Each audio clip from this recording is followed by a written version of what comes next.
Hello, my name is Micah, and welcome to the final episode of Pixar Quality, a series I've been wanting to finish for quite some time now, reviewing each feature film produced by Pixar in their first 25 years of production. Here at last, on the shores of the sea, our journey reaches its end. Well, that is until I decide to come back and cover the Pixar period after 2020, but for now, from 1995 to 2020, Pixar Animation Studios released 23 animated films. Over the course of these various productions, they saw thousands of creatives come and go through their doors, reach the hearts and minds of millions, if not billions of people all over the world, and speaking for myself, were a starlit beacon on the horizon of storytelling excellence almost that entire time when it comes to films that appeal to this wide an audience. I think they are the most consistently brilliant American film studio working today. They make movies anybody can enjoy that push the boundaries visually and importantly are all original IPs that have more than earned their place at the top of the animation food chain. Have they always made 10 out of 10 movies? Are they a completely morally upright company? No, of course not, but the standard each of their movies reach is and has always been ridiculous. And a few years ago, I started making this series in an effort to try and appreciate them and their work in a more vocal way, like I felt they deserved, in a sea of discourse claiming, without any real effort put into explaining why, that their new work isn't really any good. Originally, in early 2021, I watched these 23 films in a very focused batch as I recovered from a surgery, which meant that I couldn't walk for about 10 weeks. I wanted something to do, and since there were a bunch of Pixar movies that I haven't seen yet, as well as many I'd loved but hadn't watched in a little while, I made it my mission to watch them all to keep my mind occupied. In that time, I not only rediscovered a deep love of their work, but I fell even further in. I kept wanting to talk about them with friends and family, and thought maybe a way to sate my yearning for discussion on these movies that no one else I knew had watched in the last 10 years, I embarked upon a fixation to rank and review all of those films, resulting in these videos. While it's taken me a lot longer than I originally thought it would, I've spoken at length about each and every one of these films, their power, their humor, their technical achievements, productions, and their heart as best I can. I did it in an order worst to best that almost exactly mirrors the ranking that I sketched out when I was stuck in that chair with my feet in gauze 3 years ago. While a few movies have shifted around, and while many of these films, particularly the last 4 that I've spoken about, are very special to me, it will be my first point of praise that even in that chair, even in all the time since, all the rewatches and research and deep dives after the fact, all of the hours and hours of work I've put into these videos, nothing was clearer or more obvious to me than that it was Toy Story 2 that had to be the #1 spot. That was never a question. That was never in doubt. I remember sitting back after finally watching Coco, Finding Dory, seeing Brave again for the first time in years, loving Ratatouille as always, enjoying many others, finally getting to Toy Story 4. Even after all the adventures Pixar could provide, the moment it begins, I remember Toy Story 2 rocketing me into this feeling of awe, of power that gripped me like a vice. How could I forget? How could there be any other choice? My favorite film by Pixar, even until today, is 1999's Toy Story 2. How do you spell FBI? The story is thus. We begin in a beautiful, larger-than-life, homage-infused Buzz Lightyear adventure, where he faces down Emperor Zurg in his home base before he gets completely fucking murked. Revealed as a video game being played in Andy's room, where everything is pretty alright, Woody is preparing to go to cowboy camp with Andy. He's gonna meet Arthur Morgan. But in the 5 minutes before he leaves, he has trouble finding his hat, and his arm is also damaged during a playtime. So instead of being taken to camp, he's actually shelved and left at home. He's all sad about it. After having a nightmare that Andy won't love him anymore because he's broken, Woody finds an old pal on the shelf behind some books, Wheezy, another broken toy, who is soon plucked from the shelf to go down to a yard sale that Andy's mum is having while Andy's away. Not wanting to see Wheezy discarded and definitely feeling some sense of projection, Woody rides Andy's dog Buster to rescue Wheezy from the sale, but is caught and found by a toy collector who immediately begins nerding out over his construction. This collector, initially rebuffed by Andy's mum, steals Woody and rides away in his car. Buzz is unable to save Woody but gets a look at the license plate of the vehicle, which reads Al's Toy Barn, which matches an advertisement the toys have seen on TV in Andy's room before. A small group of them, led by Buzz, plan to go to Al's Toy Barn to save Woody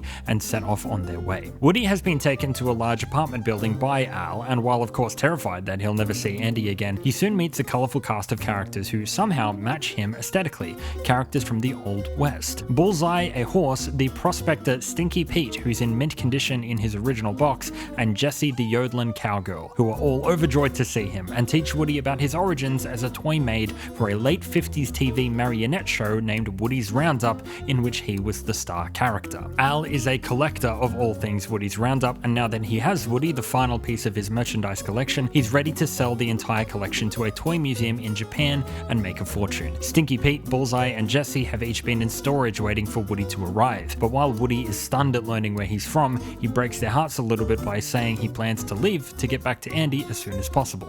This devastates Jessie in particular. While Buzz and the crew work to get to Woody, Al tries to stage a mini photo shoot to show his interested buyers, but in the process Woody's damaged arm comes completely off. He's pretty horrified by this, but now he's got a really cute nickname, Torso Boy, so what's he complaining about? But it means he can't leave yet. He has to get his arm back from Al, but is sabotaged while trying to retrieve it. He has to wait until he's repaired before he can go. Buzz and the toys get to Al's toy barn, which is right across the street from where Woody is actually being kept, and after crossing the street under some caution cones, they go on a huge adventure through the aisles of the store. Buzz sees an entire aisle of Buzz Lightyear toys, including one with a fancy new utility belt, who starts fighting Buzz and suffering the same delusions Buzz had about being a real space ranger, overpowers Proto Buzz and replaces him within the crew. They find Al and hitch a ride back to his apartment inside his bag. The real Buzz escapes and follows. However, he unleashes a toy of Emperor Zurg in the process, the sworn enemy of the Galactic Alliance, who gives chase. The cleaner, a toy repairman who arrived at Al's apartment and repairs Woody, cleans him up and even paints over Andy's name on the sole of his shoe. Woody prepares to leave, but Stinky Pete asks him to make things right with Jessie before he goes. Woody tries to explain how special Andy is, and Jessie tells Woody of her own previous kid, Emily, who had grown up and left her behind. Moved by the story and convinced by Stinky Pete that Andy will also one day grow up or he'll get broken again and this pain and anxiety will return, Woody decides to stay and go to the museum with the Roundup gang so they can all live in Japan and be admired by children forever. The deluded Buzz and the crew arrive to save Woody from Al's apartment. The real Buzz comes through as well and the confusion is amended, but Woody says he's going to stay with the Roundup gang. Buzz is confused and tries reasoning with Woody that he'll be sitting behind glass, never be loved again, and that the lesson Woody taught Buzz about the true meaning of being a toy in the first place is something that he's breaking now. Awakened from his stupor, Woody changes his mind again, wants to go back to Andy, but this time invites the rest of the Roundup gang to come with him. Stinky Pete locks their way out and reveals that he's the one who's been sabotaging Woody and planning to get to the museum, fueled by decades of disregard of never having been chosen by a child, and isn't going to let Andy get in the way of his trip to Japan to finally be admired like he feels he's missed out on. The Roundup gang are transported to the airport with Buzz and the crew dealing with Zurg and giving chase. At the airport, even after Stinky Pete damages Woody's arm again, Woody and Buzz escape, sending Pete away from his trip to Japan, but Jessie is caught in the luggage and loaded onto the plane. Riding Bullseye like the wind to the rescue, Woody and Buzz retrieve Jessie from the plane. All three of them make it safe onto the tarmac before it flies away. They return to Andy's house. Andy repairs Woody himself, delighted to have Jessie and Bullseye in his room now too, and Buzz asks Woody if he's still scared about how temporary this life might be, and Woody says it'll be fun while it lasts, and even when it does end, he'll have his friends to keep him company for infinity and beyond. Wheezy returns, also repaired, and sings a big band version of You've Got a Friend in Me, while the rest of the toys have a great time to finish off the film. Toy Story 2 is lightning in a bottle. It does not have a wasted frame. Toy Story 2 is the Godfather 2 of movies. What are you, insane? It is a perfectly cast, visually stunning film in a ton of ways. A hilarious and perfectly structured film with a faultless power on mood, tone, and setting that reached deeper than Pixar had yet, and even while building on the groundbreaking successes of Toy Story 1 and A Bug's Life, was a step into a completely new level of storytelling that feels all at once inevitable, irreplaceable, and crucial for the studio, but all this time later has not lost an ounce of its power. Looking at these films in context for the whole studio, there is no film in their history that I think was more important to them finding their voice than this one, and its blueprint is the one they have every time since tried to follow. Its storytelling successes and beats are the ones they try to replicate time and time again. These themes are the ones they keep coming back to. Without Toy Story 2 and what it helped Pixar find both, I think, behind the scenes and on the screen, I am certain that Pixar looks entirely different today. Possibly the future of films made with computer graphics looks different, the way sequels in Hollywood get produced might might even be a bit different, who can say? But from so many angles, I think Toy Story 2 is not only my favorite Pixar film, I think it is the Pixar film. Without it, it's a whole different studio. Without Toy Story 2, it just, in context, it just feels so different. And I really encourage you to do this. If you watch the first Toy Story, you'll have a great time. You'll watch Bug's Life and you'll have a good time, and then Toy Story 2. Like, watch all three of those in a row, shotgun them, and I am certain you will be struck by the sudden and obvious change in immediacy, professionalism, the clip that this thing moves at, and the sheen that it gleams with. It just feels entirely different, more urgent, more assertive. The Change is a film that feels far more actualized than you'd expect, given that it follows two already really iconic movies, but man, to me, it is as clear as day. It locks in. Its ambition and ability and craft set the tone for all of their films to come. It proved that they were not only content to go the way of Disney counterparts, they were not going to make cookie cutter animated sequel material. They were the world stage. They were cutthroat innovators, hounding after new emotions and challenges, and I believe every film from the studio since has chased doggedly after the monolith that this became. Adventure, emotion, heart, hilarity, message, and wide appeal. Like Toy Story 1 and A Bug's Life, I don't really think have a when she loved me moment, but every film afterward does. You get it every time. I spoke about one of the strengths of Coco was that it's kind of like the platonic ideal of a Pixar movie at that time. How it brings together a whole lot of the strands of previous Pixar films and what made them work while in a forward-looking package. But there's something entirely different about that film being one that amalgamates themes or superficial aspects from previous Pixar films and Toy Story 2, wherein a massive amount of the themes and messages of each of the films produced by Pixar in the following 20 years were already featured here. They were predated by this. While I rank personally Toy Story 2 at number one for a great many reasons, if I had to put it in one sentence, it'd be Toy Story 2 is such a terrifically entertaining film that also acts as an almost complete precursor and mission statement of so much of the soul that's brought forward in nearly every film from Pixar as a studio afterward. It's a breathtaking, hilarious, powerful roller coaster that dazzles with this rogue-like mastery. Never flashy, never over the top, always unexpected in how completely effortless it makes this look. And yet when you look at it standing next to anything else Pixar have made, there are clear and definitive overlaps that make every other film stronger. Like, I don't want to sound completely out of pocket here, but I've made this point several times before that occasionally when watching a new Pixar film, it can feel like sometimes they're looking backward over their shoulder and going,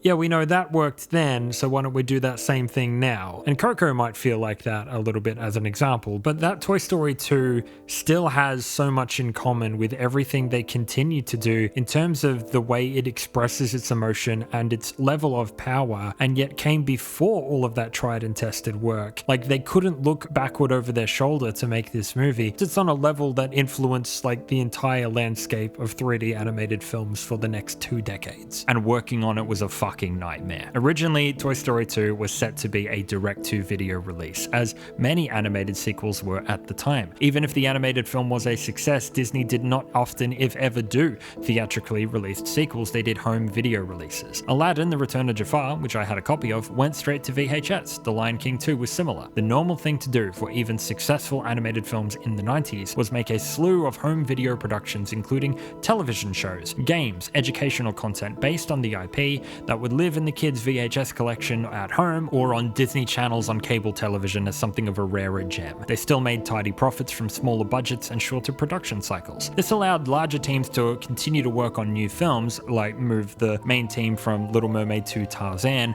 but segment smaller teams away to churn out cheaper, less prestigious works based on the movie that would still sell. For Toy Story, this was originally the plan. You have a larger team working on A Bug's Life after Toy Story 1, and you section off a smaller team to make a home video version of Toy Story 2, which would be cheaper, faster to make, but allow more output even if the film itself wasn't, frankly, as polished, ambitious, or controlled. This proved a little more difficult to achieve with Pixar than it had been at Disney, however, since the culture of the young studio was growing into one of perfectionism and detail. They hired those sorts of people. They weren't willing to, or didn't know how to, cut the corners that this production cycle kind of needed to be cut in order to meet the target. They were making a film to the level of quality they'd set with Toy Story 1, and they wanted to go higher. and this put them in a tricky spot with such a small team. For an example of what this was kind of supposed to be, I think, take a look at the 2D animated Buzz Lightyear of Star Command movies and show, which were produced by Disney. They're 2D, cheaper animation, alternate voice cast who weren't as expensive. I remember watching the movie of this on a VHS rented from the Video Easy a grand total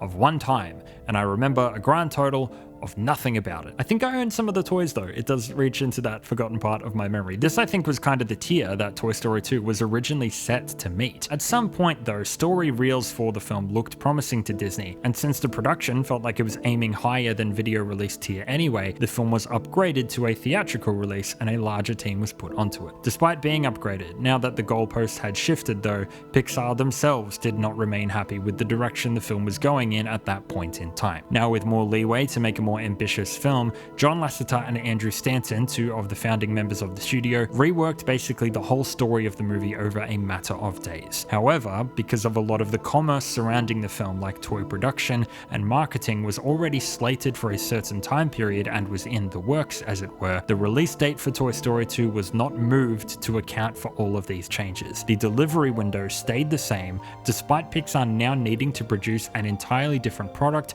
for a different audience and sphere. As a result, the production of this Pixar film, which would normally occur over a matter of 4 to 5 years, was shifted into 9 or so months. An estimated third of the crew who worked on this movie would end this death march of troubled production in which directors were changed. The details of their distribution deal with Disney were shifted, in which the film was quite famously nearly entirely wiped from internal drives. An estimated third of the upwards of 300-person crew would end production with some kind of repetitive strain injury or carpal tunnel syndrome. Anywhere between 36 to 48 hour straight working days was extremely common across personnel, in which all those physical symptoms wouldn't hold a candle to the mental fracturing on the floor of production. I can't believe I have to drive all the way to work on a Saturday. All the way to work! In the light of recent findings about the similarly grueling production of Inside Out 2, in which crunch and mismanagement is enabled by a particular work culture, I am a little bit wary about praising Toy Story 2 in the wrong way. It's not easy to understand the productions of these kinds of movies from the outside, but think about it like this. Pixar was born from the university friendships of a group of privileged, white, essentially frat boys in their 20s and 30s, and was owned by Steve Jobs. These sorts of people are very good at business a lot of the time, but are not and have never been shining beacons of workplace excellence. At least one of them went on to make that very obvious, and this was only their 3rd film. Rooster Teeth was born of this same beginning, and we know what happened there. It's not hard to imagine how deeply ingrained into the bedrock of the studio, even 30 years on, this sort of DNA, like frat boy DNA, might still be, especially since the studio was still run by one of those people. Whatever troubles Pixar faced with Inside Out 2, Toy Story 2 was all of those same stresses, but turned the society clock back, the accountability and mental health awareness clock back, the technology clock back. It turned it back 30 years. At this time in history, during Toy Story 2, working at Pixar under Lasseter and Stanton might have been like having a can of Monster for a boss who'd just been told he'd change the world, implying that you shouldn't go home to see your family today because this shading error needs to get fixed. Toy Story 2 is my favorite Pixar film, and I will go on to praise its clever retooling of previously discarded ideas and the shortcuts taken in production to see it successfully assembled in just such a short time, but I don't want it to seem like I'm praising the culture or the pressure cooker in which the film was made. This should not have happened. Films and projects should not need to get made this way, and if anything, I think the lessons creatives and Pixar today could learn from the production of this is to trust your first instincts, follow your ideas through about this much more so than how crunch might produce good films, because it doesn't. A well-managed studio is far more effective at making stuff that is good. Toy Story 2 is not Pixar's finest hour for the way that they made it. It's a brilliant film in spite of how they made it. In my mind, shortening the production window for this film from 4 years to 9 months is a remarkably callous move for a studio to make, and was made by executives who did not give a second's thought to the human impact of that decision. I love this movie so much, but in no way do I want it supposed that I think the way it was made made was really the reason why. But to get started on what makes this movie so good. Visually, I love Toy Story 2 for the particular era of technology that it was made in. It's a very curious point in time. CG and 3D animation was obviously possible and was noticeably improved over the first entry, but you're still not really getting anything for free. While at first you'd think with such a heavy time crunch that they'd simply port over the models that they used in Toy Story 1, this apparently wasn't the case. Characters big and small were updated on top of the brand new designs for the characters and virtually every single location from scratch. The shading, colors in the film is more convincing and dynamic to me. The lighting moves off things in a more believable way. There's a greater number of locations. The outdoor lighting states are more varied, as are the times of day, which feel more real also. There's occasional vegetation, certain scenes that are more densely populated with cars or people, which helps them feel more alive, busier, and sells those larger locations very well. The colors and moods and sense of scale are particularly powerful, whether it's in the individual aisles of the toy store that each have their different own atmosphere, or climbing up a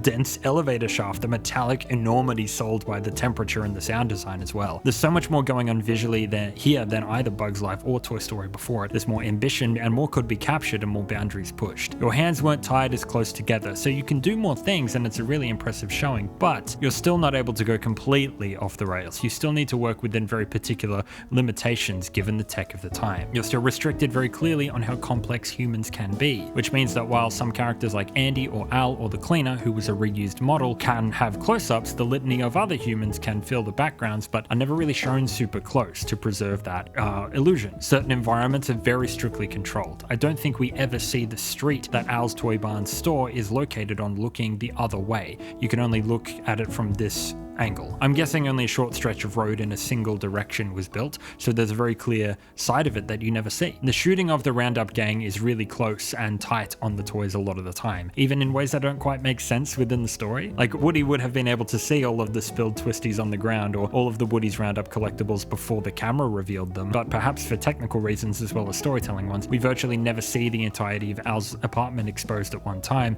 and often Woody will see things when the camera sees things. I love this era of 3D where you can be really convincing with emotion and a little more broad with your scope. Also in like more minute ways, like you're getting more micro expressions here, but you still have to think really carefully about where your limits are. I feel it forced here at least Pixar to work imaginatively to hide the boundaries and sell every frame deliberately. Sometimes I think I could even say entire scenes would play completely differently if this film was built today, and it's the technical limitations that forced them to play out the way that they did. To me, the crossing the road caution cone sequence I think is the pinnacle of what I'm talking about, and how the film could be more visually ambitious, but still needed to keep a very close eye on the boundaries. Originally, it was animated in a very different location, where Al lived further away from the store, but the idea was floated to position the store right across from Al's penthouse, so the toy store and this sequence was moved to this location. We now have this absolutely hilarious but also nail-biting scene where the toys are crossing the road hidden under caution cones, completely oblivious to the chaos their little adventure is wreaking on the world around them. But these days, in a movie today, I think this entire scene would play out very differently, or maybe not even happen at all, simply because we'd expect to see the reactions of the drivers. They couldn't do that because it was 1999, but they would be expected to today. That has so much to do with the tech and the audience's tolerance for fun things like this. There'd be an expectation of reality, of cutting to the humans inside their cars, instead of just showing all the cars swerving around, having people get out of their vehicles, or maybe the toys would mention it later and we'd see a road pile up in a later scene. People would scoff at the idea of cones disrupting traffic at all. Why doesn't anyone just run over them? What we get is an absolutely ridiculous sequence that defies reality, defies expectation, and feels very much of its time as much as it is tense, funny, and full of set-piecey goodness. This chaos never really returns. It feels dreamlike and singular, and it's something I think is as molded by the tech as much by the story. So in having to think visually within these boundaries while still wanting to up the ante within a 9-month production cycle, Pixar returned to some cut ideas from Toy Story 1 and used a bunch of clever tricks to get the most out of their smaller library of visual assets to create the world of the film and start using what I think are some more subtle visual tools to enhance the story with the look than they'd used before. The opening video game sequence where Buzz is flying through the alien planet looks fantastic obviously, but the trenches there on the planet is actually the riverbed from A Bug's Life that's scaled up to 150% and recolored. This meant the rocks, which had once been sitting on the ground in the riverbed, were now floating since the riverbed was lower, so they made those rocks spin to sell the anti-gravity effect effect even more. The Hot Wheels car that Jesse uses on the loop-de-loop at the end is a scaled-down version of Emily's car from the When She Loved Me sequence. When Woody's arm rips initially, the sunlight fades inside Andy's room. The sequence changes feeling immediately by having the sun outside the window fade as if a cloud has passed over it. The trash can in Woody's nightmare, which originally was a sequence cut from the first film, is only full of broken arms, exposing the genesis point of his fear. And the choice to make every playing card an ace of spades was a late idea which was added to add another level of irreality. A lot of the yard sale assets were repurposed from Toy Story 1 or A Bug's Life as well. Even beyond the visual, Al from Al's Toy Barn being the antagonist pays off a joke which was set up in the first film, and his fixation on the 50s Woody show informs the rest of the design of his possessions too. He wears 50s style clothes, he uses a 50s style TV, he drives a classic car. His character is used to inform the design of his home and workspace the same way Andy decorates his room with toys and his interests. Furthermore, the animation of the Woody's Roundup show is all still CG, but making it look that close to marionette productions I think is a real treat. Wheezy was a character originally conceptualized at Pixar as early as 1991, but wouldn't find a place that he fit until Toy Story 2. He was voiced by Joe Ranft, an original Pixar story artist who had a major hand in shaping a lot of the stories of original Pixar features until his tragic passing in 2005. We see a lot of repurposed ideas and assets in Toy Story 2, but I mean, the very notion that I'd watched this film dozens of times over the course of 20 odd years, but had never really properly considered that Bullseye, a toy horse at the end of the film, was galloping alongside an airplane at speeds somewhere around 200 miles an hour, I think is a testament to how completely and totally Toy Story 2 builds its own atmosphere and fantasy world that I just want to believe. There might be a lot of shortcuts, but you don't notice them. I think it's built on the genuine emotion, but also the arm's length at which it keeps reality, plays in this cartoony way. This gestures towards something I think really puts this film over the top for me that I'll come back to later. While the visuals are really impressive and I think have aged remarkably well for the time, the sound design and music for this film is equally as astounding. The legendary sound designer Gary Rydstrom at Skywalker Sound and the great Randy Newman, who composed the music for this film, were involved in a different capacity for Toy Story 2 than both the prior Pixar films they'd been on. This time they were often in the same meetings and had a much more collaborative relationship throughout the film. It led to a very fruitful partnership where the relationship between the music and the sounds of the movie is like beautifully invisible, but they inform each other most of the time, where they often move to make space for one another, work together from the start of the film to the end in an almost symbiotic way. It creates what I think are some of the most memorable and effective soundscapes in their entire filmography. Like again, the crossing the road only having music playing when the cones are moving. Drop!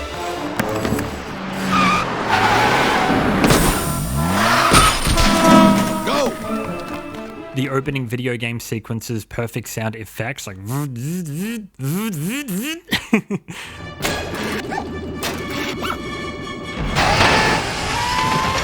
or the litany of like subtle homages and tropes imbued into the music and sound, something this Pixar film does a lot more than I think any other film they've made. The photography moment where the flash pops are in time with the music and the music is in time with the cuts.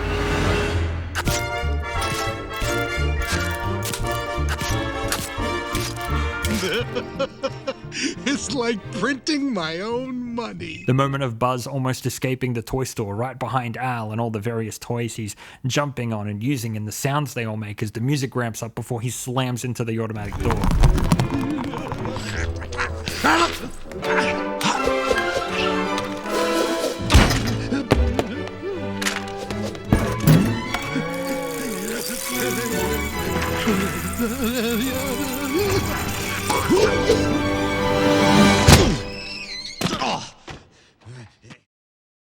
And of course, the unforgettable cleaner scene. There is no better vibe than this music in the fucking universe. There is no better vibe than this music in the whole world. There is simply not a better one. This is just as good as it gets. There is no better vibe than this music in the fucking universe.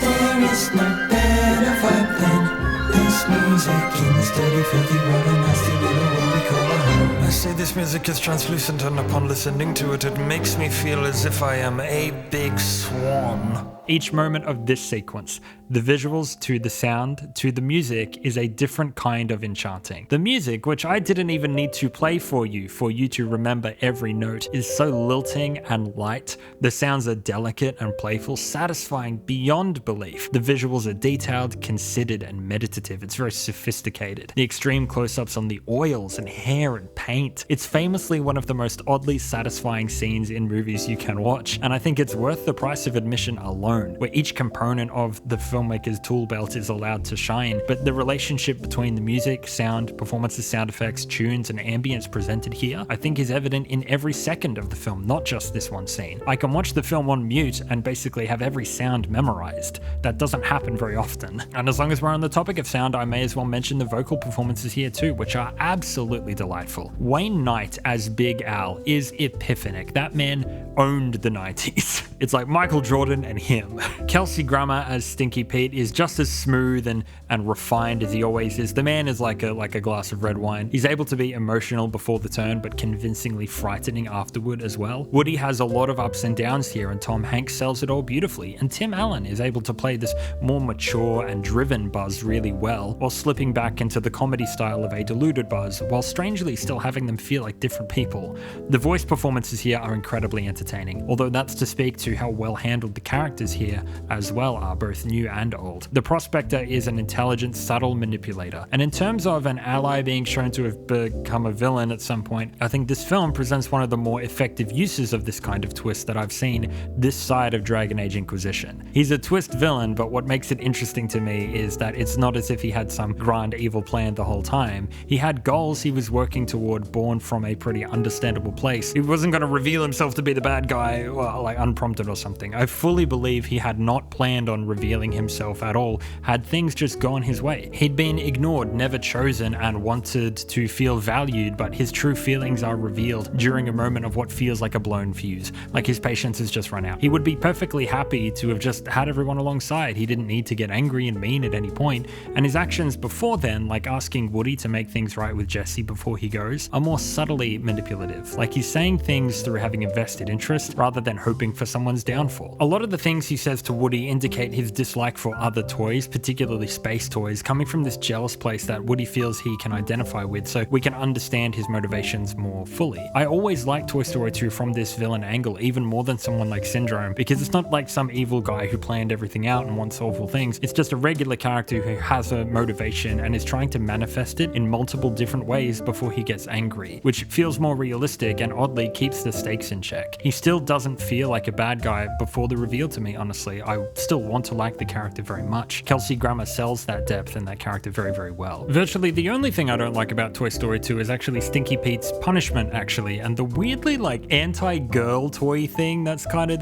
in this film occasionally. Like Stinky Pete not getting to go to Japan is a great punishment for him because it's what he wanted, but instead he's given to a kid, which I'm sure would actually have turned out quite wonderfully for him. That's a reward. This series has told us there's no greater honor for a toy than being there for a child, but the implication is, ew, he's a girl's toy now. He's gonna have makeup on, that's gross. Which is also a little bit in the Barbie moments. Just, I find this thing a little bit shallow, a little dated. Virtually the only thing I don't like about this movie. Tim Allen, like I said, gives another fantastic turn as Buzz. Reintroducing a deluded Buzz, I think, is a great move around tech constraints, because you basically don't need to build another character, but you get a ton of jokes out of it, but also very cleverly makes the most out of Buzz's situation as an inverse of Woody. While Woody was jealous of Buzz in the first film because of his popularity, that's turned on its head here, where to certain people, the commonness of a toy is the opposite of what they're looking for. Woody is rare, a collectible, was hard to find, and is valued for that, but there were so many Buzzes that there's an entire aisle just of him. Toys meeting identical other toys was kind of used in the little claw sequence in Pizza Planet, but it's an aspect of difference between human life and toy life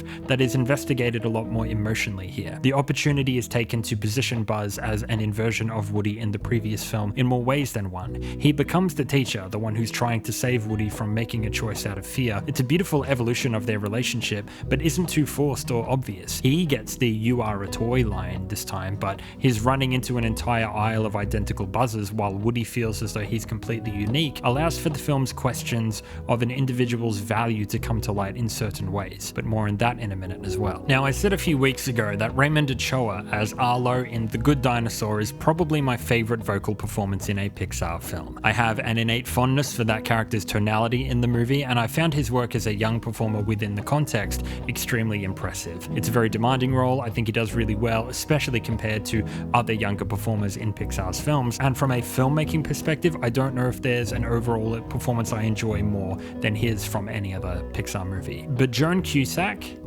as Jessie the yodeling cowgirl is, we're talking like fractions of a millimeter behind. It's you! It's you! It's you! It's you! It's you! It's really you! What's me?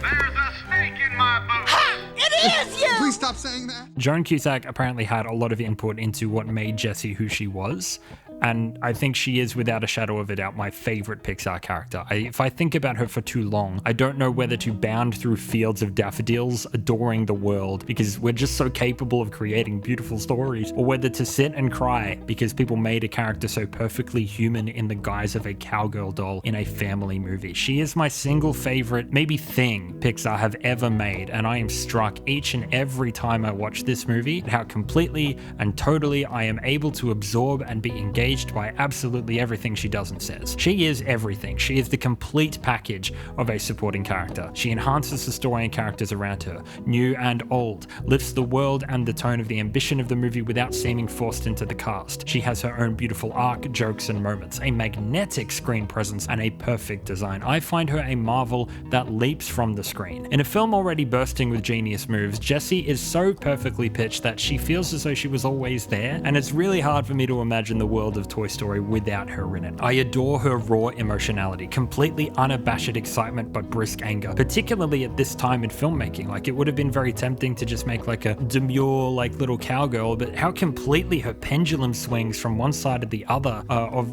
her emotions just like fully expressively is so eye-catching and different. Open sadness contrasting with laughs of the kind so full that they hurt your abs. I find her just so open and easy to resonate off, able to push scenes time and time again completely by herself, skirting around cliches and just doing something new every time. Nearly every scene in the apartment places her feeling and emotion at the core of its movement, the highest in the hierarchy of things that people react to. She's made to feel important and contrasts very well with Woody. He's a character who has also emoted very loudly a lot of the time, but having the clash with someone who's even more pronounced than him when it comes to expression forces him to evolve. He can't win in a fight against Jessie, and she'll yell him down if he tries, so he needs to learn to listen a bit better and emote in quieter, more internal ways. That's where a lot of his development comes from. Jessie bursts onto the frame with this boundless energy and instantly demands this attention that I think, if of the Pixar filmography, is one of a kind. The extremity of this expression feels to me so helplessly endearing, just totally authentic at all times.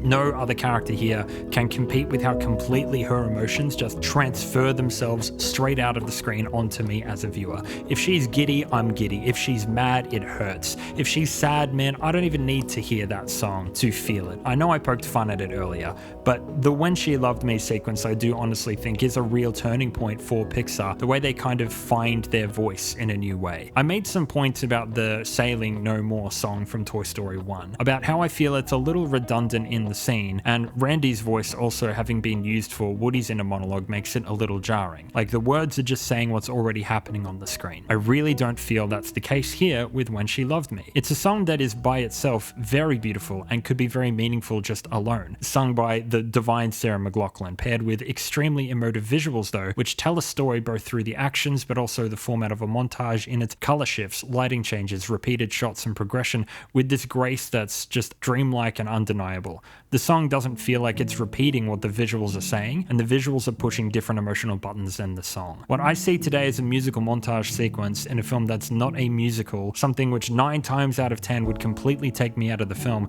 It succeeds. It truly feels that this was the most emotive and effective way to tell this part of Jessie's story, to transport us to these places and convey this feeling within a short amount of time. It's truly beautiful work, because if you remove the song and the visuals from each other, they move in different directions elements, so when you put them together they add so much dimension to each other. Which is to speak to the strength of the story here also. Toy Story 2 has a very entertaining narrative, and while not on its face I think as overt in a message, has meant quite a lot to me while never losing sight of the jokes, the tension and the stakes. While cartoony, this is a Pixar film with a fair amount of real tension and arguments. The edges don't feel rounded off, thank Losing Arms for that, and there's a dynamic to the levels of down that it goes to as well. You might have When She Loved Me, or just Woody sitting on a roll of duct tape letting the weight of his choices sit a little bit.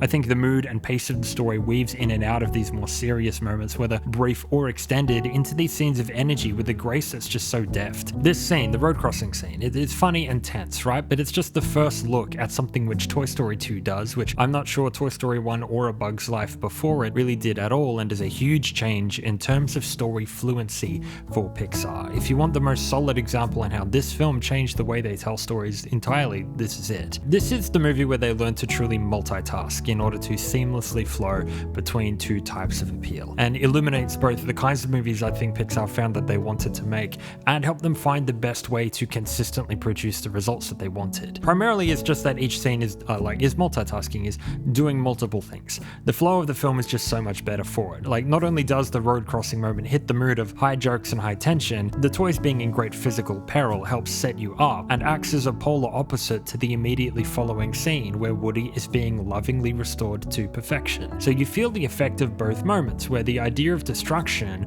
clashes with pristine caretaking, and even if they're not directly related, both become more pronounced by just being placed next to each other. Not only does one scene help the other feel more extreme, but they both become exhibitions of the choice that Woody is facing, right? The difference between playing and collection. Entire songs and sequences in either prior movie were kinda to show you like the construction of a fake bird, or the growing jealousy Woody has for Buzz. For all intents and purposes, it's fairly straightforward filmmaking, emotionally speaking. You're not really juggling multiple things. But I think in every scene in 2, you can go through and note what immediate function it's serving in terms of entertainment, but also the other major theme or feeling that it's got on the side, and either what it's setting up or paying off. I'm not sure any scene is included that isn't hitting 2 or more of these buttons. Like at the start, when Woody is looking for his hat, because he thinks he needs it to get to cowboy camp. It's a very clever way to reintroduce the cast of characters, show you their dynamic, set the tone, show you Woody's the leader, but also immediately gets to work on making the audience think about Woody as being made of parts that he can lose. And it gets you thinking about how Woody places concern and value on himself as an accessory, and doesn't necessarily have a great sense of self-worth. Obviously, this is the central tension of the narrative. Bo Peep's line of, "The boy who wrote that there will take you to cowboy camp with or without your hat," slides in early to indicate the arc. When Andy has his 5-minute playtime, it sets up the tearing of the arm, but also shows us what being a toy is all about, and the kind of life that Woody will eventually wrestle with leaving behind. The kind of life that Jesse has enjoyed, that Stinky Pete never had. It's helpful to be reminded of how Andy actually plays with his toys, and also sets up the immediate emotional drop when Woody is shelved. When he's shelved is the first of many times that we see a shelf, or a storage metaphor kind of thing, come into play. Jesse's fear of storage, Stinky Pete's complex relationship with never having been chosen by a kid while sitting on a shelf, Buzz's later abundance on shelves. But this is also a reflection of the glass box, like what Woody might choose to do if he goes to the museum. He'll be loved, but he'll be on a shelf, and we've seen the difference between these two lifestyles quite immediately. So that's multitasking inside individual scenes, but if we jump forward, we can see it cross over multiple storylines. So like the crew led by Buzz and their adventure to find Woody and going to the toy store is consistently used as a comic or entertainment foil to Woody's more emotional story. Not that Woody's sections don't have their own jokes, but Buzz kind of pulls us out of this place of high tension, or of Woody being trapped or looking at the past, into something a bit more exciting and a bit easier to digest. Woody's scenes have more talking, more stealth, more arguments, and it's pretty easy to notice and feel the effect each time it cuts from Woody to the Buzz crew, that the opposite feeling of the previous scene is now being hit, which will satisfy me until I'm ready to slide down back into a more somber place with Woody again. Where Buzz and Woody had been forced together in the first film, Toy Story 2 separates them and uses them and their separate storylines leading up to their reunion, which is really the driving engine that we all want to see, to lead storylines which oppose in mood, so each can fill in the gap the other is not hitting. And it's pretty subtle, it's not this extreme shift every time they flip, it goes from one to the other very, very well. This allows Woody, who has no real reason to be having a good time where he is, to stay in the appropriate mood and express his arc in a way that feels true to his situation and character, but the film can still be really fun. It can have its cake and eat it too, because a different storyline is hitting the adventure part of the appeal. The multitasking offers concurrent modes of engagement, multiple ways to connect with it, and hitting both sides is what's always to love about Pixar at the end of the day. I might love a high emotion Pixar movie as much as the next guy, one that really gets me crying, but there's still a movie studio that primarily wants to entertain you. They want the good times, man. They want the great classic hits. They want that Gold 104. And they realized here, I think, that you can kind of split the movie down the middle. So a part of it is exciting and fun, and the other is exploring something that's genuinely meaningful to the audience. And it's not binary here, it's very fluid. The rise and fall is extremely natural, each storyline handing off to the next one to lift or lull without it being completely obvious that that is what's going on, all the while still moving the story and the themes forward at all times. In a particular thing that Pixar would echo a lot, Woody would stay in one room here and Buzz is on a journey. We later saw this in Finding Nemo. From when Woody is reunited with the rest of the crew, or they're both on the same track,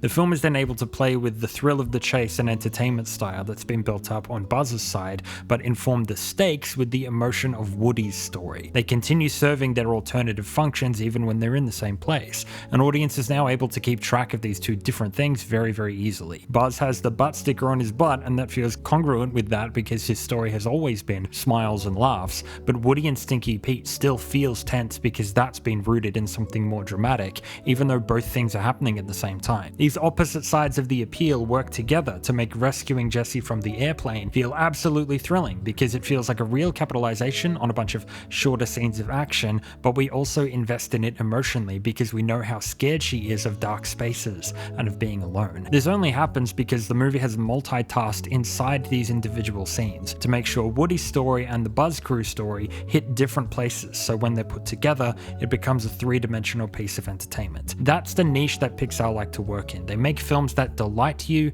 and move you, and neither prior film to Toy Story 2 feels like it's working toward that goal with this much of a sense of reassurance, with this kind of cutting stride. It might have happened, but the way it happened I don't think is anywhere near as observably something you can replicate later. They're not nearly as multifaceted if you want to break it down into formula. And once Pixar discovered they could do this, we were off to the fucking races. They could hit this seesaw of emotion and entertainment, basically on a pendulum, scene by scene. They could give you something to laugh about and then give you something to think about and feel before swinging back and setting you up again. They found their rhythm and they found the kinds of movies that they were going to make. The emotional reputation of Pixar can become something like an expectation, right? And maybe that's where the real height of their reputation comes from. They made such a market from being the studio that makes you sad and cry that it becomes what I think people think they should always be doing. But Pixar at their best are never just one thing. And when I say Toy Story 2 is a blueprint, it's because it's perhaps the most perfect execution of these two sides of the coin that they've ever struck.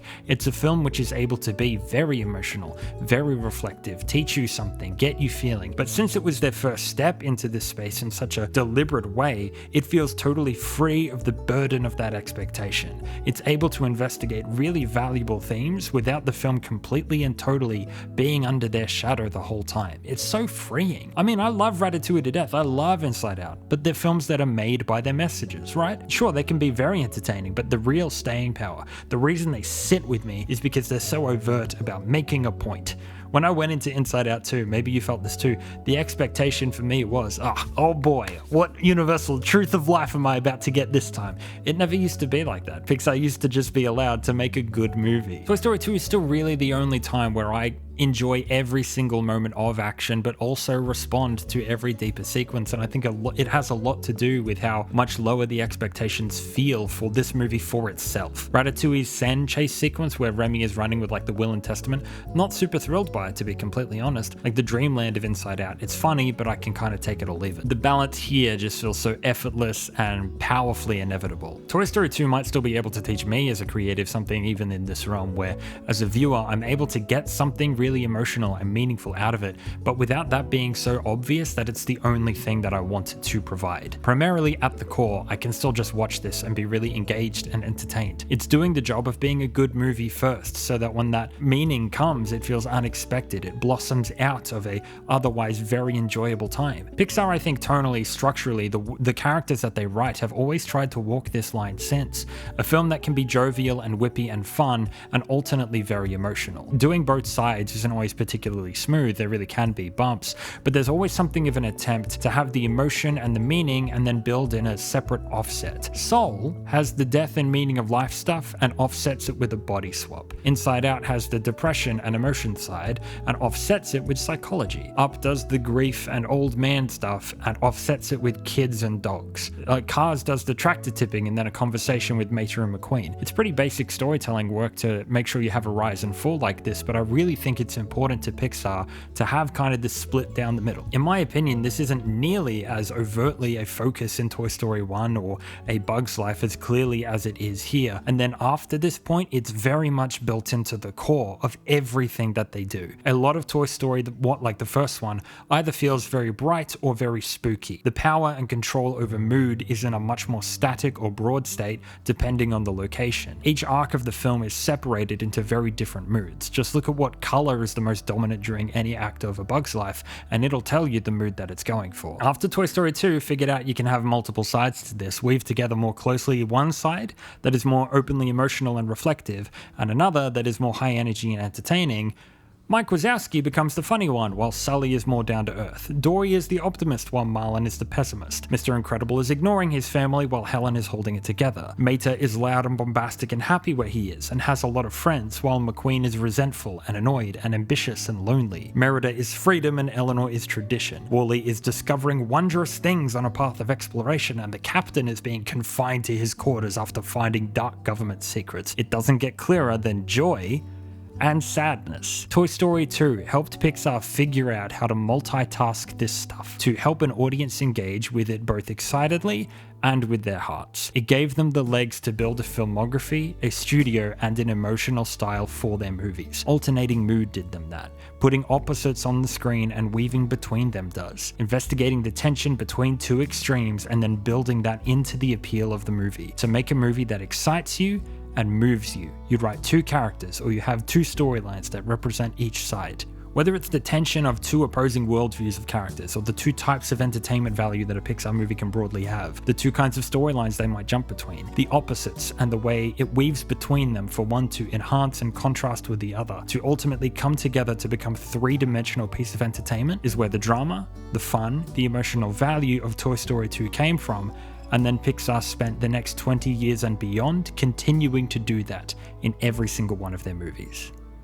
On the surface, Toy Story 2 deals with themes around the collecting, right? Woody has this fear of Andy's life moving forward without him, of being broken and disregarded, and the alternative immortality presented to him in the form of the museum would freeze him in time. Like, Al collects these toys, and the film kind of speaks to, you don't need to do that because it's not what you're there for. It's about mortality. It's about the acceptance of temperance and the way anxiety about the future really can have a hand in your decisions. Remember, the film existed for nearly 11 years before Toy Story 3 brought all of these themes to the forefront, but the fear guiding the movement of the characters is really apparent, even while it is an unseen force at this point in time. Brought through the nature of collecting, of how Al preserves these older things seemingly in amber to keep them pristine, Toy Story 2 plays with these ideas of wear and tear, being natural parts of life, the nature of moving through and out of these different stages of your existence, the people you pick up and the people you leave behind. Does that sound familiar at all? Because it should. I mean, Toy Story 2 is a blueprint for Pixar, not only in how they convey a lot of their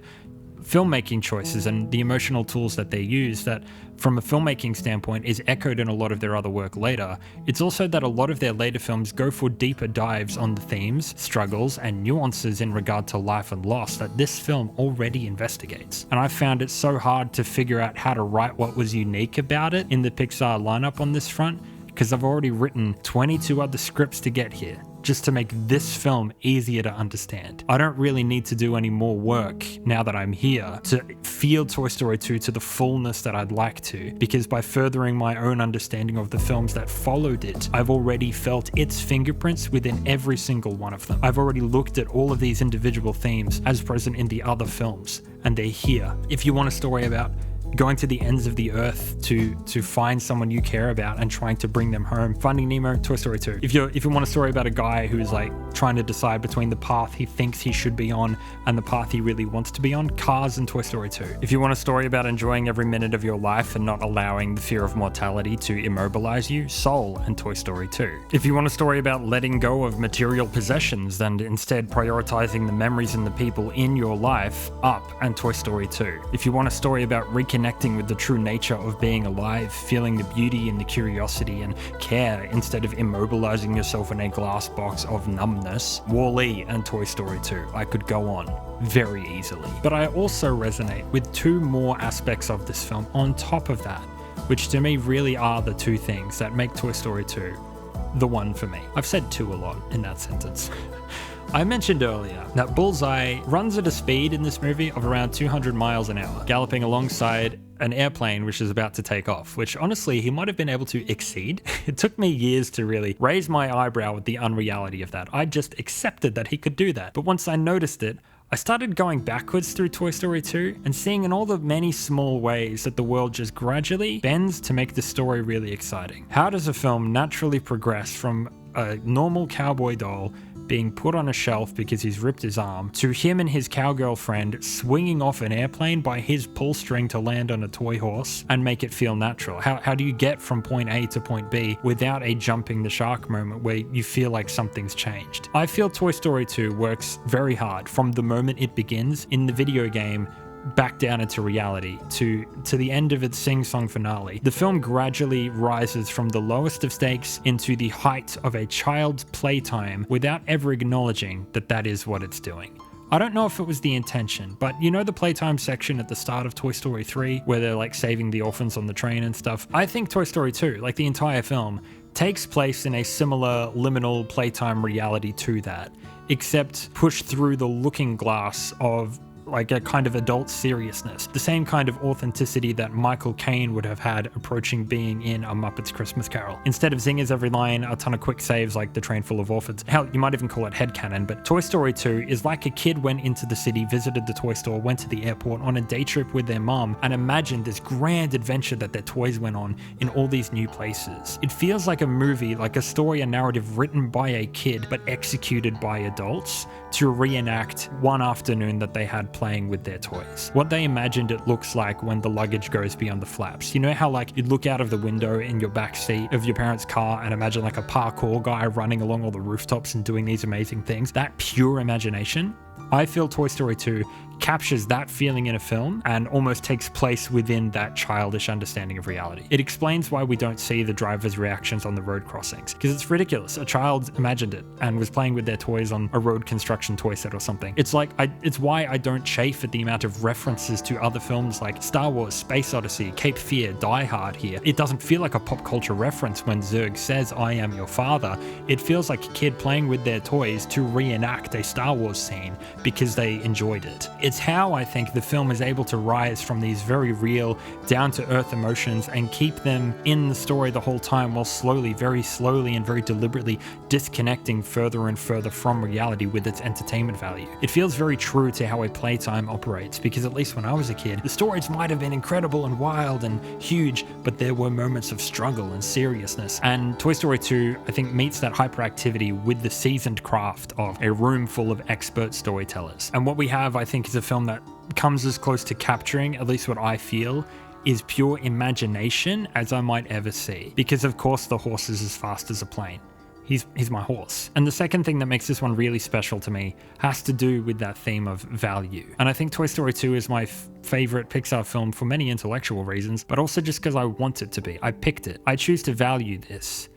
And that's kind of the thing this movie is about. Rex, toward the end of the film, says he doesn't need to play the video game anymore because he's lived the adventure. And to a elite gamer like myself, this might seem like punching down, but it echoes a lot of the progression that Woody and Jesse have to go through in this movie. He just no longer chooses to value the game, in the same way Buzz no longer chooses to value his Space Ranger identity, or Woody and Jesse no longer choose to value their show and the museum more than their own desires. It speaks to agency and the difference between having your purpose assigned to you and in choosing your own. Woody was shown that his destiny was to be Sheriff Woody, the rootness tootness. That's what he was manufactured for. But he eventually discovers what he wants for his life and himself.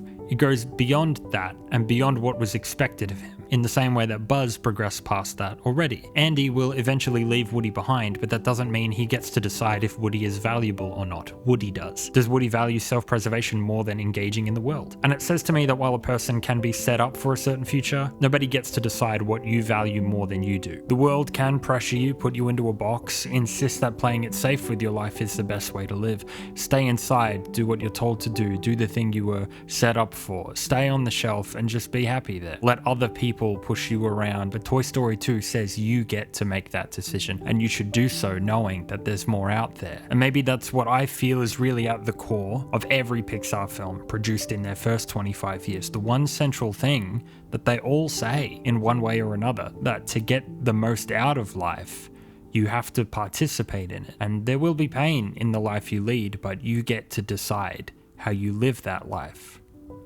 So make it a good one. Make it one that you wouldn't miss for the world.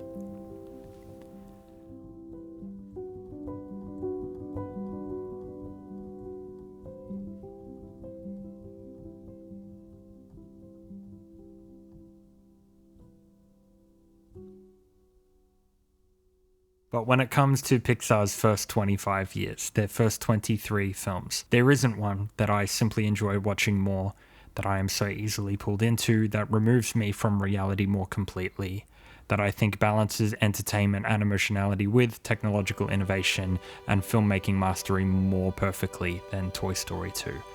It captures this very special idea of pure imagination and childlike belief in the amazing, with this immaculately balanced maturity and fun that has a depth of voice and artistic merit, so much relevance to everyday life, and so many pieces of just looking around the world that I still think about every time. I think about this movie nearly every time I cross the road.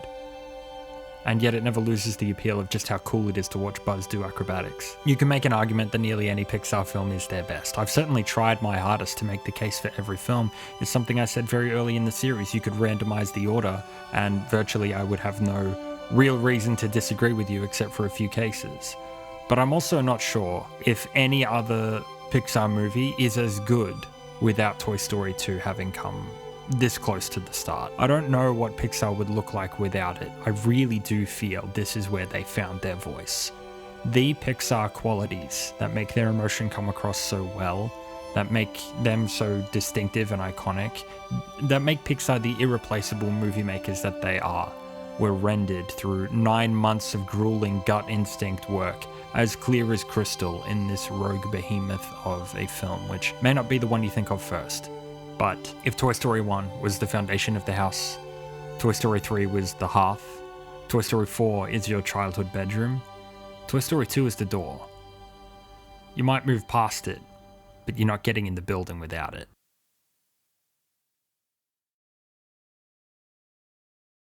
Here is my final ranking of the first 25 years of Pixar films from worst to best. At the bottom of the list, we start off with Cars 2. A safe, glossy, and overwhelming, somewhat derivative affair lacking in emotional soul or punch. This trope-filled homage to spy films might be inoffensive and casual, but I think has the fewest redeeming features of any of Pixar's less impressive entries, and I think it's their least entertaining film. Monsters University is similarly inoffensive, with maybe a bit more charm and fuzz, but its confused and unnecessary approach to its clunky story I think leaves its service of the college genre feeling very toothless and a little dishonest, although it's also an IP to which I am simply not particularly drawn. Up from there is A Bug's Life. I think it's a forgettable, if not earnest film, which, while being quite easily Pixar's least interesting visual escapade of any film they've made, regardless no doubt taught Pixar many valuable lessons to move forward with, in regard to ensemble storytelling and technological innovation, both of which are really at the heart of a lot of their productions after this point. Brave was a confused and inarticulate, somewhat indecisive stab at a more moody and historical setting, which,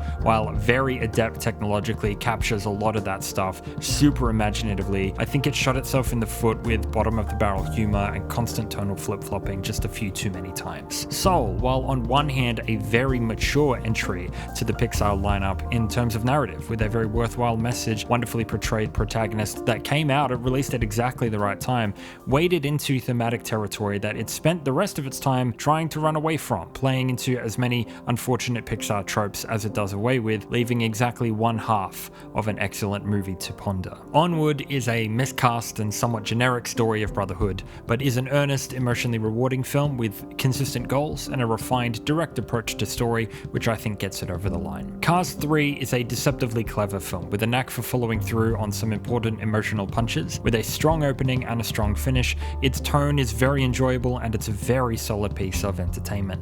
Nothing more, nothing less. Incredibles 2 contains quite possibly some of the best action filmmaking that Pixar have yet produced, and is a cut above on any visual front, whilst unfortunately lacking a real point. A meandering season of television in the guise of a movie, Incredibles 2 underserves as much as it entertains.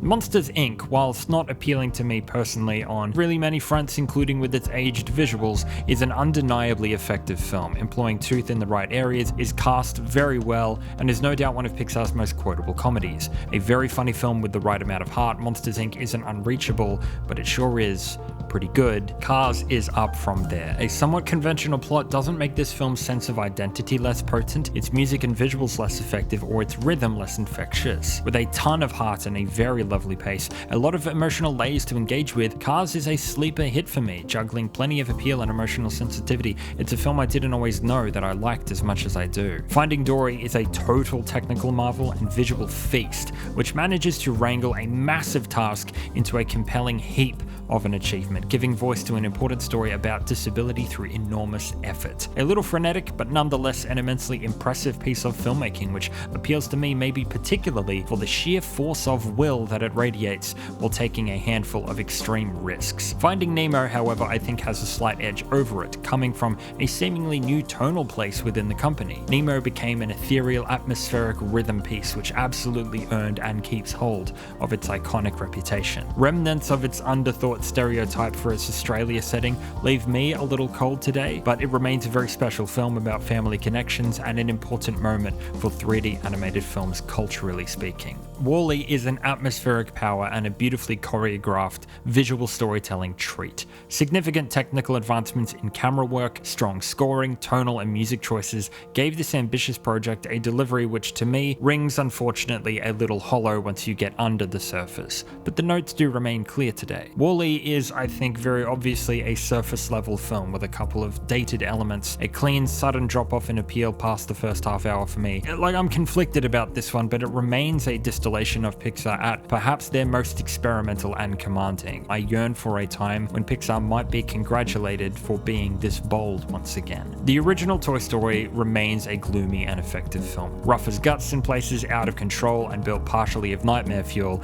its story of jealousy and grit is mean and real, hitting on notes in ways Pixar haven't quite allowed themselves to again. Its characters are iconic, its performances are hilarious, it's aged stupidly well for its first foray into this kind of film. The soul is as fresh as a daisy, an almost functionally perfect movie. It has no right to be as good as it is. I might get in trouble for saying that Toy Story 4 is better than it, however. An unnecessary film which managed to do something I have a very particular affinity for by embracing that constraint and working it into a story which becomes more and more dear to me each time I watch it. And given that it's also one of the best looking films I've ever seen, I watch it more often than you might think. The fresh but earnest approach more than makes up for some of its convoluted elements toward the back half, but but I honestly just can't help but love this one. Coco is the platonic ideal of a Pixar movie. One of the most well-rounded and punchiest films with a unique visual approach, a highly compelling cast and forward-looking setting, which would become a pioneer for many of their later projects.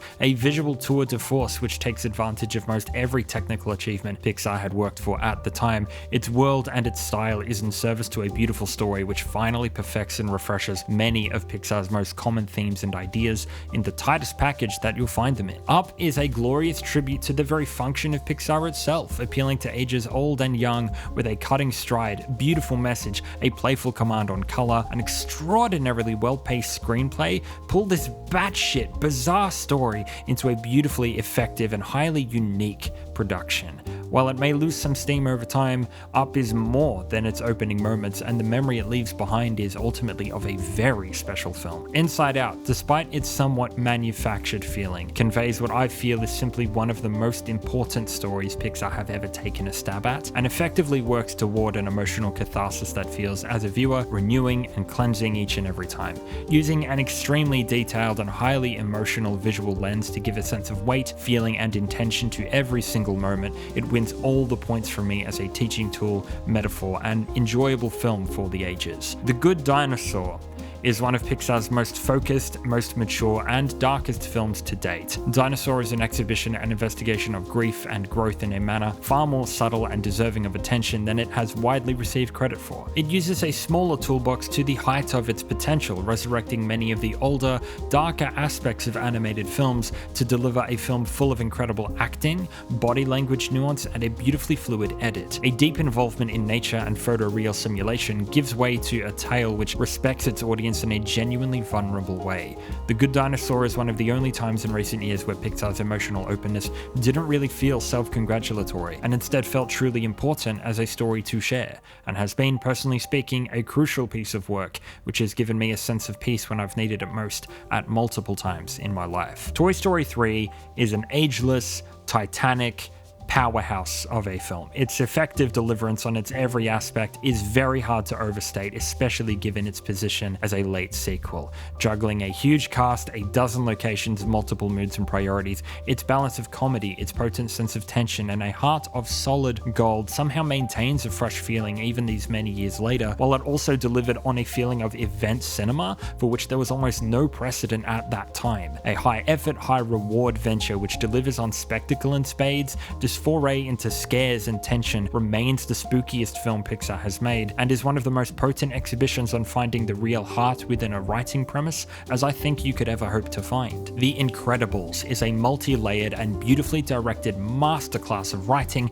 acting, and design, which not only successfully straddles many very busy genres like superheroes, family adventure, marital drama, midlife crisis storytelling, but remains, even as a meeting point, one of the best you could find in each of those genres individually. A near-perfect action-adventure film which remains free of the shackles of many less helpful Pixar touchstones. It was a ridiculously ambitious yet essential film for Pixar at the time, is a sexy and still innovative movie which was the middle entry of what could be potentially one of the best 3-feature runs for any animation director in the history of Western cinema. An unbeatable cast and detailed direction oversaw a prescient film which alone earns the enduring legacy of Pixar Animation Studios. Ratatouille, a huge personal favorite, employing the use of metaphor and allegory I personally find great merit in. Its choice of arena to speak on the wide-ranging topic of art and those who both make it and consume it is a tightly balanced execution of lofty thematic ideas that never loses sight of the beauty of animation filmmaking and the needs of its moment-to-moment story. Managing to transform a mundane setting, a challenging setting, into an energetic and wholly unique wonderland of a film with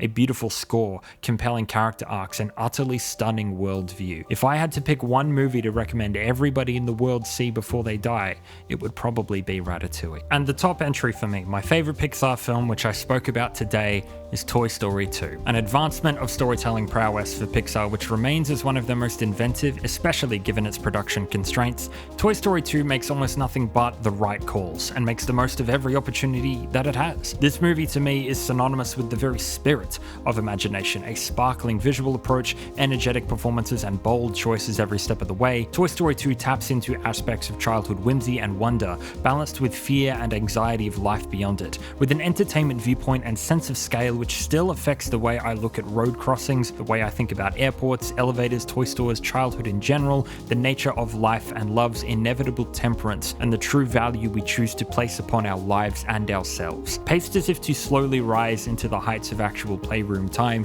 Toy Story 2 not only represented a level up for Pixar's storytelling in every single aspect, not only is where I think the studio really found their voice, its thematics would expose the trajectory of the studio's writing for the next 20 years, like Babe Ruth calling their shot, on a level which would influence the landscape of animated films for decades to come. I believe it remains their golden goose, their blueprint to this day. I personally feel it is a lightning in a bottle moment for an extremely unique feeling in films, and a kind of story which can never be told better than this.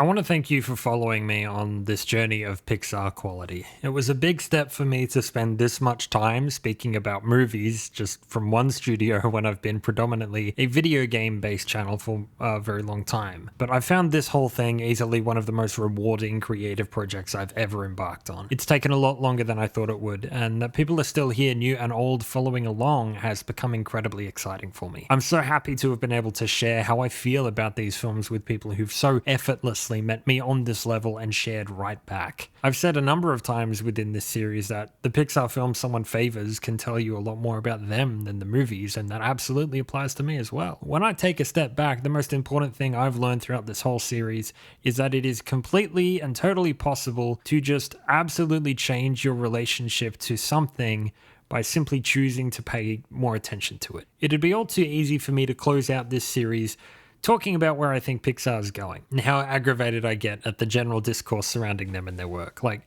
don't even start me on how people complain about too many sequels, but like, they had 5 years of original movies that nobody went to go see. Like, don't even get me started on that shit. It'd just be really easy to go down that road, but I just want to stay in this good mood. I want to celebrate and sign this off on a nice note. I remember just as recently as a few years back, like, I didn't care anywhere near that much about this. Like, Pixar were kind of a given. They were just there. I hadn't seen all their stuff. I just chose to watch all the movies when I had the time. And I had such a good time, no matter what era of their work that I was watching, that I just wanted to talk about them. And then I did talk about them for entirely too long. And now, literally today, as I'm writing this, I was having like a bit of a rough morning at work, and then a kid came in being held by their dad, and this little boy was holding a full-size Buzz Lightyear toy. And at first I was like, motherfucker, why don't I have one of those yet? But then I felt better. It made me smile, and I went about my day, and I was happier working. If I meet a stranger, like a friend of a friend, one of the first icebreaker questions that I can ask is about movies, right? Do you like movies? What's your favorite Pixar? Because I chose to redefine the relationship I have with this studio, their work, my world has changed a little bit. Because I chose to take a closer look at this thing that I'd kind of left behind or hadn't been paying that much attention to. The love I had for this thing reached its full potential. Like, I learned about the work of Peter Sohn, and I've come to just deeply appreciate his entire career when he lives on the other side of the world. I came to learn of the work of Sharon Callahan, an absolutely crucial member of the studio whose work in lighting and photography, her creative use of cameras, color, and light touched so many of these films that have meant so much to millions of people. I learned more about animation and some of the true intricacies of this kind of filmmaking, how long it takes and what the real point is. Obviously, I'll never really understand it, but now I know more than I ever did about what makes the look of this kind of work, the progression of this studio so astounding, technologically, narratively, artistically, all of it. I started this series wanting to know if older Pixar work was better than new Pixar work, mostly because of that comment, like, not as good as your old stuff, has always just rubbed me the wrong way a little bit. Like, on an individual to individual level, like, put yourself in that situation talking to one creative. To say that to someone, I think would be ignorant. It would be lazy, it would be just deeply unempathetic. And because the reasons why that might be the case are so complex and wide-ranging and have just as much to do with me potentially as with the other person. Expression is expression. And even if my favorite Pixar movie was the third one that they produced, I still want to let their work into my world every time. And I'm always delighted when I do. And I really want the chance to be that open to them and to any other movie maker to be this reassuring every time. Even if I'm not seeing like the best movie they ever made, it's still a Pixar movie. I am all but guaranteed whenever they release something new to see a whole, meaningful, funny, heartfelt, original IP film that's bursting with effort, imagination, and a desire to delight and move. And I know the places I can go to receive that kind of entertainment. I feel like they're getting fewer and fewer every day. There's so much great animation out there, truly there is, but Pixar is still the only company doing what they do this well. And obviously I have so many thoughts about where they're going, things I want them to do, but I'm not up to date. Like they're 5 years ahead of my cutoff point here. And everybody in that building, in that office making these movies knows what I need from them more than me. And whatever economic trouble they're not in, because Disney have infinite money, let's not pretend, whatever other flashy styles the contemporaries are using, when I choose to pay attention to a Pixar film, when I meet it on its level, when I appreciate it, understand the context, look further in, nearly every single time I have been rewarded handsomely for that decision. Whether it was the experience in the room with the film, the next day when I wake up a little lighter on my feet, or the ability that I've forged for myself here to be able to find other people to connect with about these movies. I can't think of any other creative banner more deserving of my attention than one who makes it this rewarding, and I would deeply encourage you to do the same thing. For anything that means something to you that you haven't gone to the trouble to learn about, look further into it, pay more attention to it. You'll be happy that you decided to. I love Pixar so much. Their movies have made my life better, they've made my mind richer, they've helped me understand how to feel and appreciate the world around me more deeply, connect with the people around me more completely, understand the complexity and beauty of life more than I ever did before. And what I've learned about storytelling just by writing about these movies, man, so much. There's no really neat sentence to tie up this bow. There's no way I can surmise this all in one witty one-liner, because I'm still on board this train. I go to see every Pixar film on opening day. I'm planning on getting a dog next year, with luck a Labrador, and I will name them for one of the characters from one of these movies. I will continue to laugh and cry with these films for as long as I can, because original IP storytelling in films at this level truly is a really rare thing, and I want to cling to it with both hands, appreciate it while it's here. I love these movies, and it's harder to love out loud, but I've got a friend in them. Like, the world is very, very hard a lot of the time. And if you're offering me Toy Story,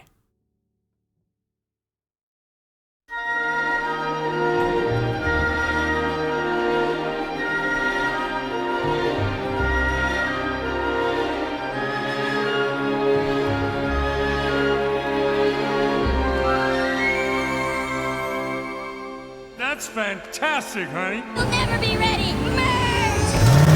Hey, Ham, look, I'm Picasso. I don't get it.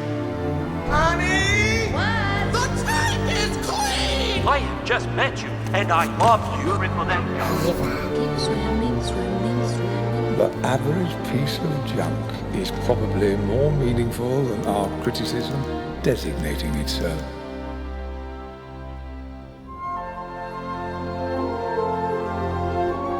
Helping her when she needs it most. You've been there through all their ups and downs. Please, be honest with me. Was it as wonderful as it sounds? It was. I want to go home. There was a lot left in me. I never got a chance to show. Ants don't surf grasshoppers. It's you who need us. I'll be shooting for my own hand. Kitty.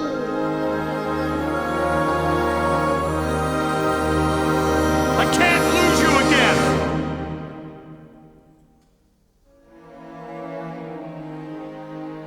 Well, you can't never let anything happen to him. Then nothing would ever happen to him.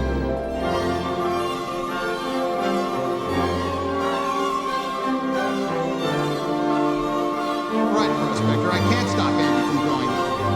But I wouldn't miss music for the world.